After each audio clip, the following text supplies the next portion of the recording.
আপনারা দেখছেন news now, খবরের নতুন ভাষা। প্রধানমন্ত্রী নরেন্দ্র মোদী নেতৃত্বাধীন কেন্দ্রীয় সরকারের 12 বছরের সুশাসন, উন্নয়ন ও জনকল্যাণমূলক কার্যক্রমের সাফল্য তুলে ধরতে দক্ষিণ ত্রিপুরা জেলা জুড়ে অনুষ্ঠিত হল 3 দিন ব্যাপী বিশেষ জনকল্যাণ শিবির।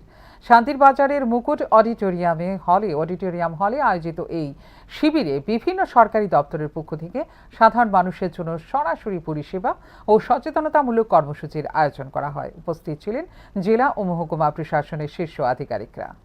রাজ্য সরকারের পূর্ব ঘোষণা অনুযায়ী বিভিন্ন জেলা এবং মহকুমা স্তরে অনুষ্ঠিত হচ্ছে প্রশাসনিক শিবির। এসব শিবিরে সাধারণ মানুষকে বিভিন্ন সরকারি প্রকল্প নিয়ে অবগত করা হচ্ছে, একইভাবে বিভিন্ন ধরনের পরিষেবা প্রদান করা হচ্ছে। প্রধানমন্ত্রী নরেন্দ্র মোদীর নেতৃত্বাধীন কেন্দ্রীয় সরকারের 12 বছরের সুশাসন ও উন্নয়নের বার্তা পৌঁছে দিতে এমনই এক শিবির অনুষ্ঠিত হল দক্ষিণ ত্রিপুরা জেলায়। শান্তির বাজারের মুকুট অডিটোরিয়াম হলে অনুষ্ঠিত এই কর্মসূচির উদ্বোধন করেন জেলা সভাধিপতি দীপক দত্ত। প্রদীপ প্রজ্বলনের মাধ্যমে অনুষ্ঠানের সূচনা হয়। উদ্বোধনী অনুষ্ঠানে উপস্থিত ছিলেন দক্ষিণ ত্রিপুরার জেলা শাসক মোহাম্মদ সাজ্জাদ পি এবং শান্তিরবাজার মহকুমা শাসক তরুণ কান্তি সরকার।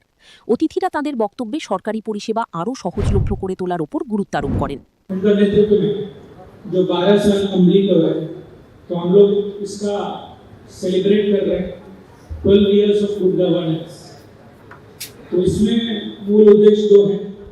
एक तो जो 12 साल में जो भी गवर्नमेंट ऑफ इंडिया की तरफ से, त्रिपुरा राज्य सरकार की तरफ से, हमारा माननीय chief minister sir doctor Manik Shah, उनका भी नेतृत्व में जो भी भालो अच्छे काम हुआ है जन कल्याण के लिए, उनका प्रचार तो बाहर देखिए बहुत सारे स्टॉल्स लगाए हैं जो भी सरकारी स्कीम्स है।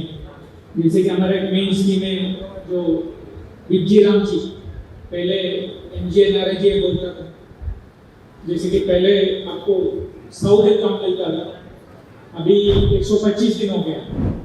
শিবিরে বিভিন্ন সরকারি দপ্তরের পক্ষ থেকে তথ্য ও পরিষেবা প্রদানের জন্য একাধিক স্টল খোলা হয়।